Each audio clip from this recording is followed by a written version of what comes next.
தீபம் அகர்பத்தி ஒரு தெய்வீக அனுபவம். பக்தி கிளிட்ஸ் நேயர்களுக்கு அடியேன் உங்கள் சிவயோகி சிவசக்திமான் சுவாமிகள் வணக்கத்தை தெரிவித்துக் கொள்கிறேன். மகளாமுகி சம்பேந்தும் தன்னோ தேவி பிரஜோதயாத். இந்த பதிவுல பராபவ வருட தமிழ் புத்தாண்டு பலன்கள். இந்த வருடத்துடைய பேர் பராபவ வருடம் என்று சொல்லப்படுகிறது. இந்த வருடத்திலே நடக்கக்கூடிய விஷயங்கள் எல்லாமே சரி சமமா நடக்கும். எல்லோருக்கும் கிடைக்க வேண்டியது கிடைக்கும். நல்ல விஷயங்கள் நடக்கும். இறையருள் கிடைக்கும். புதியவர்களின் நட்பால் நல்ல ஒரு பலன் கிடைக்கக்கூடிய அம்சமாக விளங்கப் போகிறது.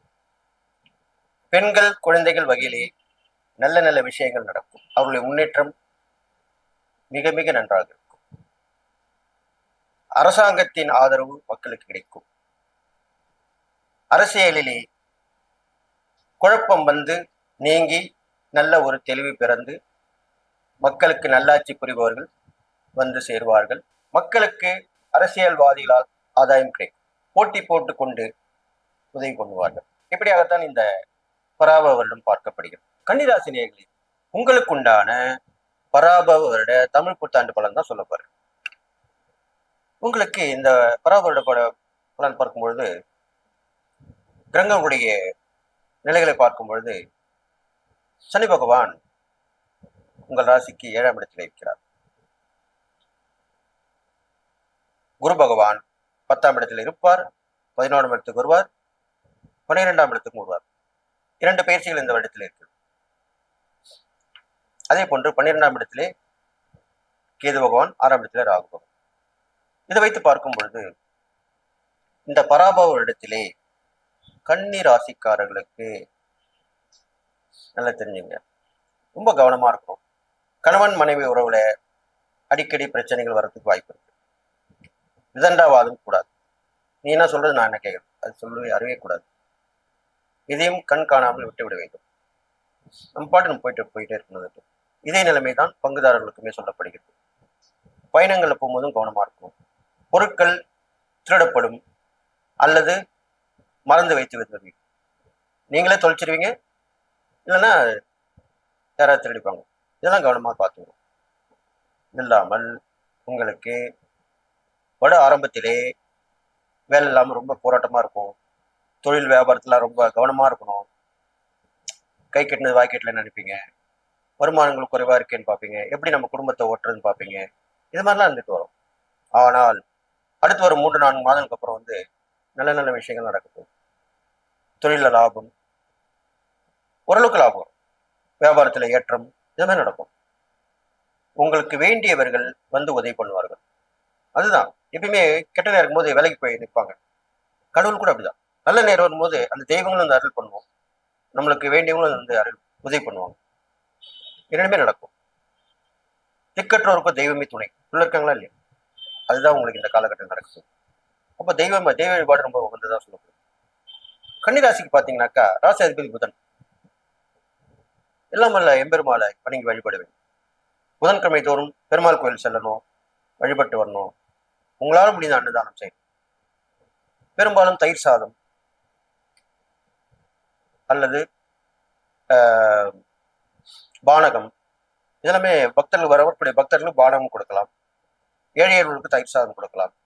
இதெல்லாம் சிம்பிளானது தானே, செய்யக்கூடிய பரிகாரம் தானே.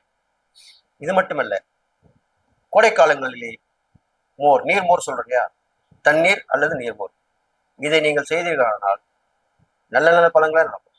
கெடுபலன் குறைஞ்சிடும். கண்டிப்பா நல்லது நடக்கும். ஏற்றம் உண்டாகும். அடுத்ததாக பார்க்கும்பொழுது உங்களுக்கு ஒரு பயணம் ஏற்படும், அப்புறம் தடைப்பட்டுவோம், திருப்பி ஒரு பயணம் ஏற்படும். அதுதான் நடக்கும். செகண்ட் ஒப்பீனியன் சொல்றோம் இல்லையா, ஒரு ஒப்பீனியன் பதிலாக செகண்ட் ஒப்பீனியன் கேட்கிறோம் இல்லையா, அதே மாதிரிதான் ஒரு பயணம் தடைபட்டு இன்னொரு பயணம் ஏற்படும். ஒரு பயணம் தடைப்பட்டு அதை விட்டுறக்கூடாது. அடுத்த பயணம் கண்டிப்பா நல்லதாகும். அது மூலமா நல்ல பலன். ஏன் கவனமா வச்சு. அடுத்ததாக மறைமுக எதிர்கள் தொல்லை குறைஞ்சிரும். கடன் பிரச்சனை கொஞ்சம் கொஞ்சமா குறையறதுக்கு நான் வாய்ப்புகள் வரும். எப்படியும் குறைஞ்சிருவேன். உங்களுக்கு ஆச்சரியமா இருக்கும், எப்படி இப்படி குறைஞ்சது. அது இல்லாமல் நோய் நொடிகள் வந்தாலுமே ஓரளவு தப்பிச்சு வந்துருக்கு. பெரிய பெரிய நோய்கள் நொடிகள்லாம் வராது. அப்பப்ப அதுக்கேற்ற மாதிரி மருத்துவம் பார்த்தீங்கன்னா கண்டிப்பா நல்லாயிடும். எல்லாமே நடக்கும். நீங்கள் செய்யக்கூடியது என்னென்றால், புதன்கிழமையிலே பெருமாளுடைய முதல் தரிசனம் விஸ்வரூப தரிசனம். கோயில் திறந்தவொன்னு காட்டுவாங்க. அதே பார்த்து வரணும். சூட்சமான பரிகாரம் ஒண்ணு இருக்கு இல்லையா, அதை நான் உங்களுக்கு சொல்லணும் இல்லையா? அது என்னன்னு கேட்டீங்கன்னாக்கா, நீர்நிலைகளிலே அருகில் உள்ள பெருமாள் கோயில். பெருமாள் பள்ளி கொண்டிருப்பார், இப்படிதான் சொல்லப்படுது. அந்த மாதிரி அந்த நீர்நிலைகள் அருகில் உள்ள பெருமாள் கோயில் சென்று அவருக்கு அபிஷேகம் செய்து அலங்காரம் செய்து, அவருக்கு அலங்கார பீரியட் தான் அவர் என்ன பண்ணணும், வஸ்திரம், உங்களால் முடிந்த வஸ்திரம், அது பச்சை வண்ணமா இருக்கணும், அல்ல பச்சை வண்ணம் கலந்ததாக இருக்க வேண்டும். இதை நீங்க பண்ணீங்கனாலே போதும். இது பண்ணிட்டு வந்து அதே மாதிரி பச்சை அல்லது பச்சை கலந்த துணிமணியை தானமா கொடுத்துட்டு வரணும். அன்னதானம் கொடுக்கலாம். இது மேல சென்று வந்தீங்களே போதும். அடிக்கடி பெருமாளோட வழிபாடு நல்ல பலனை கொடுக்கும். இந்த பராபவ இடத்திலே உங்களுக்கு கெடுபலனும் கொஞ்சம் நற்பலன் ஏற்படுத்தக்கூடிய வாய்ப்புகளை பற்றி தான் நான் சொல்லியிருக்கேன் இப்போ. அதனால கவலைப்பட வேணாம், பயப்பட வேணாம். எது எப்படி இருந்தாலும் யாருடைய யோசனையும் கேட்காமல் நடப்பது நல்ல விஷயம். உங்களுக்கு நெருங்கிய உறவு, நட்பு அல்லது பெரியவர்கள், இவருடைய யோசனை மட்டும் தான் கேட்கணும். மற்றவங்க யார் யோசனையும் கேட்காதீங்க. நீங்க பாட்டு உங்க வேலையை பார்த்துட்டு போயிட்டே இருங்க, அவ்வளவுதான் விஷயம். கண்டிப்பா நல்ல நடக்கும். அதனால மாற்றங்கள் உங்களுக்கு நல்ல ஒரு முன்னேற்றமான மாற்றமா இருக்கும் போது சொல்லி எல்லா நலமும் பெற்று வாழ்வை போறீங்கன்னு சொல்லி வாழ்த்தி விடைபெறுகிறேன். நன்றி, வணக்கம்.